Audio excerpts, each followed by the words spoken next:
पांच मेंबरान के बेंच की जो फैसला था उसमें एक JIT की बनी थी जिसकी हमने खान साहब ने उसकी JIT के सामने पेश होना था। JIT के मेंबरान आज आए। आज के मुकर्रर वक्त था जुमे का दिन 2 बजे वो आए।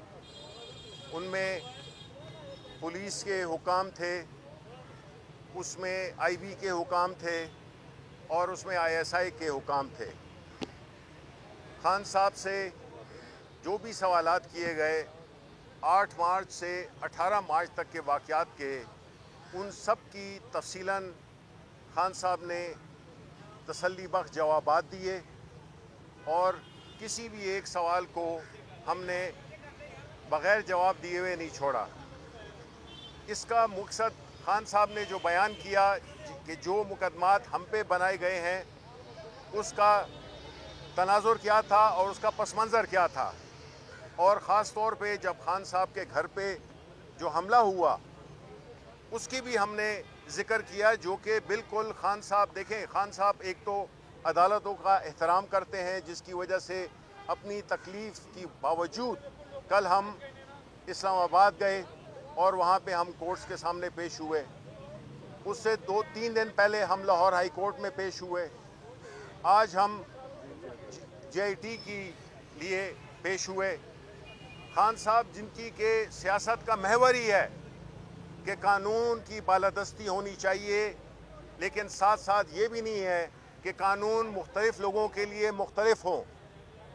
जिस तरह के हमने देखा है कि 25 मई के वाक़यात को आप अगर आगे लेके चलें तो अब तक जो तशद्दुद हमारी पार्टी के कारकुनान पे किया गया है, हमारे लीडर्स पे किया गया है, वो पाकिस्तान की सियासी तारीख़ में कभी भी आपको सख्त से सख्त मार्शल लॉ में भी आपको वो नहीं मिलता। ये जो इस वक्त डराने धमकाने की पॉलिसी अपनाई जा रही है, पाकिस्तान तहरीक इंसाफ एक सियासी इस मुल्क की सबसे बड़ी सियासी जमात है जिसका कि चारों सूबों में नुमाइंदगी है, और हमारे लीडर इमरान खान ने हमेशा कानून की बालादस्ती की बात की है। कोई एक पार्टी नहीं है इस मुल्क में जो कि मिल के भी इतने इज्तिमा कर सके और इतने पुरअमन तरीके से कि हमारे लाखों के जलसे भी हुए हैं, रैलीज भी हुई हैं, लेकिन उसमें एक गमला नहीं टूटा। लेकिन मकसद चूँकि ये नहीं है, और कोई वो जमात जिसके लिए कि कानून हमेशा एक बहुत ही मुकद्दम है, जब इलेक्शन शेड्यूल अनाउंस हो जाता है पंजाब में इलेक्शंस का, तो हमारी रैलीज़ को आखिरी वक्त पे 144 नाफिज करके उसको रोक दिया गया। हमने उसके बावजूद खान साहब ने जो कॉल थी इस रैली की उसको वापस लिया ताकि कोई इंतशार न फैल सके। और क्यों पाकिस्तान तहरीक इंसाफ या इमरान खान इंतशार की बात करेंगे जबकि हम वाहिद पार्टी हैं जो कि इस वक्त इस मुल्क में जल्द अज जल्द इंतखाबात चाहते हैं। तो हम क्यों चाहेंगे कि इस मुल्क में इंतशार हो? हम तो इलेक्शन वाले लोग रहे।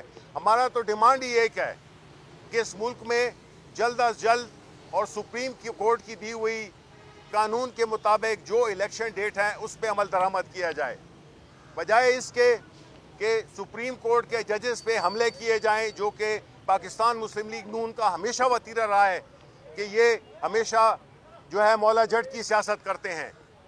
चूँकि इनको मालूम है कि ये इलेक्शन हार चुके हैं, पाकिस्तान के अवाम इमरान खान के साथ और PTI के साथ, आइन के साथ, कानून के साथ खड़ी हुई है। वाहिद जमात है जो कि इस वक्त आइन की भी रखवाली कर रही है और जो इस मुल्क के सबसे मुअज़्ज़ज़ अदालतें हैं उनका भी एहतराम भी कर रही है और उनके साथ खड़े हुए हैं।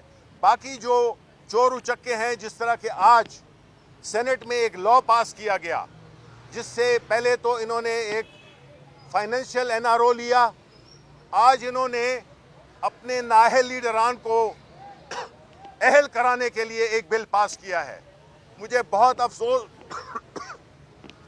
से ये कहना पड़ता है कि वो ईवान जिसका कि मैं भी मेंबर हूँ, لیکن یہ جو حکومتی قابض ٹولہ ہے یہ وہاں پہ بیٹھ کر اور اپنے لیڈران کو ڈرائی کلین کر رہا ہے، یہ عوام کے لیے کچھ بھی نہیں کر رہا۔ تو جو قوانین پاس ہو رہے ہیں، جس طرح سے اس ملک کو چلایا جا رہا ہے، جس طرح کے عدلیہ کو، تمام اداروں کو تباہ کر دیا، اب ان کا آخری ہدف جو ہے وہ ہے پاکستان کی عدلیہ۔ اور اس وقت جو ان کے نشانے پہ ہیں وہ چیف جسٹس ہیں اور کچھ اور ججز ہیں۔ انہوں نے دیکھیں اگر اس ملک میں قانون بھی نہ رہا، سپریم کورٹ بھی نہ رہی، تو پھر پاکستان کے عوام کدھر جائیں گے؟ پھر تو یہ بنانا ریپبلک بن گئی۔ تو جہاں تک ہمارا تعلق ہے، اور جو ہم نے آپ کو بتایا کہ خان صاحب باوجود مشکلات کے وہ ہر عدالت میں گئے ہیں، ہر عدالت میں پیش ہوئے ہیں، باوجود اس کے کہ ان کی جان کو شدید خطرات لاحق ہیں، اس کے باوجود ہم ہر عدالت کی پیشی پہ بھی گئے ہیں، اور جسے کہتے ہیں کہ خان صاحب نے اپنی زندگی کو خطرے میں ڈال کر اور قانون کا احترام کیا ہے۔ ان کو آپ کو یاد ہوگا کہ جس طرح ان کی پیشیاں ہوتی تھیں اور کس طرح سے ہماری حکومت نے ان کے لانگ مارچز کو بھی ڈیل کیا، ایک ایف آئی آر نہیں کاٹی۔ ادھر تو آپ سر کھجائیں تو ایف آئی آر لگ جاتی ہے آپ پہ۔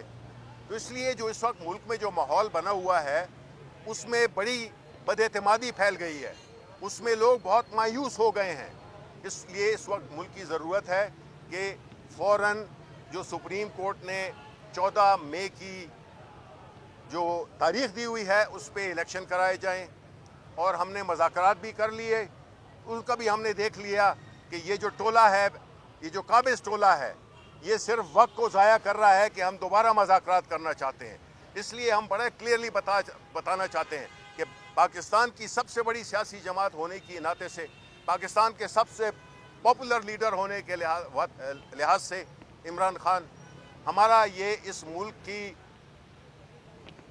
لیے ہمیں چاہیے کہ ہم اس کے لیے ساتھ کھڑے ہوں، اور ہم کوئی بھی ایسا کام نہیں کریں گے جس سے کہ ہماری طرف سے قانون کی کوئی خلاف ورزی ہو یا ہم قانون کا احترام نہ کریں۔ ہوائے نفس کی ہے حکمرانی، لٹیرا کر رہا ہے پاسبانی۔ بول نیوز کے مارکیٹنگ ہیڈ آکاش رام تاحال لاپتہ، تفتیشی ادارے جواب دینے سے قاصر، اہل خانہ پریشان، بیٹے کی جدائی میں ماں غم سے نڈھال۔ جو بچو ہندو ہوا پر آئے تھے جو کو آن پاکستانی، مجھے مہربانی کرے پنجو آکاش واپس کयो۔ امریکی سینٹ میں کانگریس مین کی آکاش رام کے اغوا کے خلاف پرزور مذمت۔ And I, of course, have been concerned about some of the terrible disappearances, some of the abuses of human rights in Pakistan. United nation نے بھی آکاش رام کی بازیابی کے لیے مؤثر اقدامات اٹھانے کا عندیہ دے دیا۔ مشکل کی اس گھڑی میں عالمی میڈیا سمیت انڈین میڈیا بھی چیخ چیخ کر آکاش رام کی بازیابی کے لیے آواز اٹھا رہا ہے۔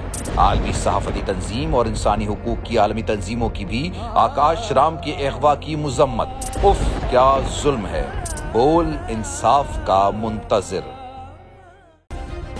سبسکرائب کریں اور بیل دبائیں تاکہ کوئی خبر رہ نہ جائے۔